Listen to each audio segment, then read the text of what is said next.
Prenons la première hypothèse. C'est une oppression. L'autorité sur l'enfant est une forme de violence. Et donc, eh bien, il faut éliminer toute forme de contrainte dans l'éducation. Pour que l'enfant s'épanouisse, il faut qu'il puisse exprimer sa personnalité profonde, ses désirs, et on rentre là à la fois dans des formes d'éducation de type l'Émile, type Rousseau. Je vous rappelle la première phrase de l'Émile, « Tout est bien sortant des mains de l'auteur des choses, tout dégénère entre les mains de l'homme ». Retournement du paradigme éducatif ancien. L'enfant n'est pas mauvais, il est bon, naturellement bon, il est pur, et c'est la société qui est sa corruptrice. Et au premier rang de la société, l'éducateur. Les éducateurs, évidemment, qui sont les premiers corrupteurs potentiels. Donc les éducateurs doivent se retrancher, ne rien imposer. Comme dit Philippe Mérieux, on n'a jamais fait pousser une plante en tirant sur sa tige. L'enfant est une plante, il a en lui tout le programme de développement, etc. Et François de Singly développe aujourd'hui d'une manière tout à fait provocatrice cette métaphore-là. Il dit qu'il y a un programme interne de l'enfant et les parents sont des parents interprètes.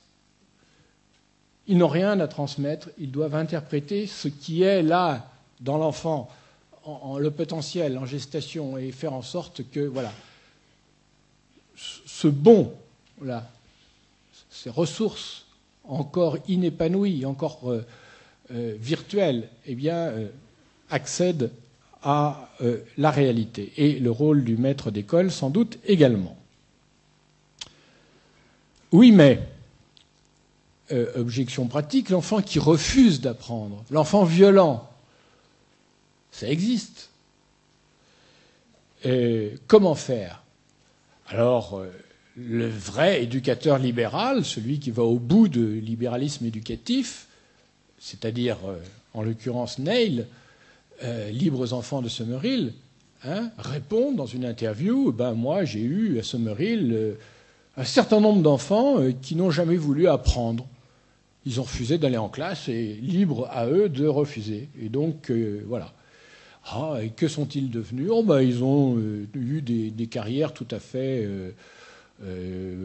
intéressantes. Un tel est devenu cadre, tel autre musicien, etc. Ce qu'il oublie de dire, c'est que les frais de scolarité étaient tellement énormes et élevés à Summerhill que seule des classes très privilégiées pouvait accéder à cette école d'élite.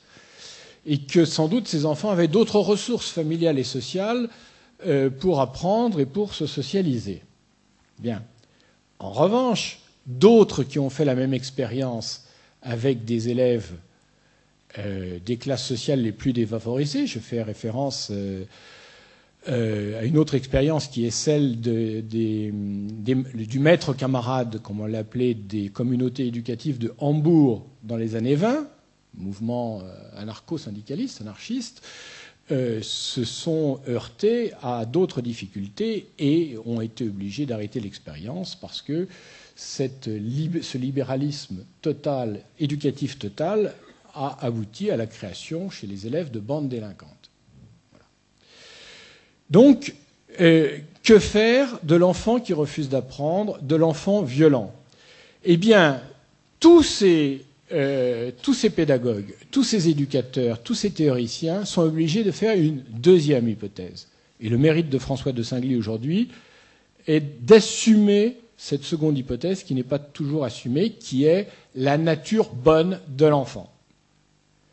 En effet, ceci ne peut être possible que si on est convaincu qu'il y a en l'enfant, en lui-même, des ressources qui lui permettent d'accéder à l'éducation, à l'épanouissement. L'éducateur ne peut se retrancher que s'il peut s'appuyer sur quelque chose qui est la bonne nature de l'enfant. D'où la seconde hypothèse. Et s'il n'y a pas de nature bonne de l'enfant?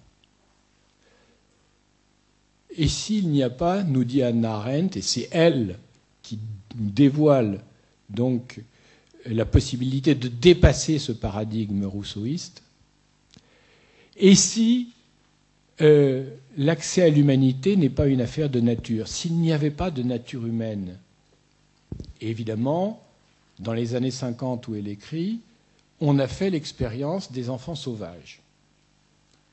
C'est-à-dire du fait que des enfants qui sont privés de toute éducation humaine n'accèdent pas à l'humanité et ne peuvent même plus y accéder une fois un certain âge passé. Même la marche bipède n'est pas une donnée de la nature humaine. C'est une possibilité, c'est une occurrence qui doit être éduquée pour pouvoir, en tout cas, l'usage de la parole, de l'intelligence, etc., n'ont rien de naturel. Et s'il n'y a pas de nature humaine, certes, il y a une nature chez l'homme, mais cette nature, nous dit-elle, l'agressivité, l'affectivité, est partagée par des animaux, par d'autres créatures, les vertébrés supérieurs. Et elle donne l'exemple de la chatte et de ses chatons. La chatte éduque, voilà, fait accéder les chatons à la possibilité de survie, de vie. Ce qui distingue le chat de l'homme n'est donc pas une nature. C'est le contraire de la nature. C'est la culture. Voilà. Seul l'homme transmet de génération en génération ce que Hannah Arendt appelle le monde humain, c'est-à-dire la culture, c'est-à-dire un ensemble de choses, un ensemble de valeurs, un ensemble de mythes qui ont été élaborés par les générations précédentes et qui se perdent si on ne les transmet pas de génération en génération.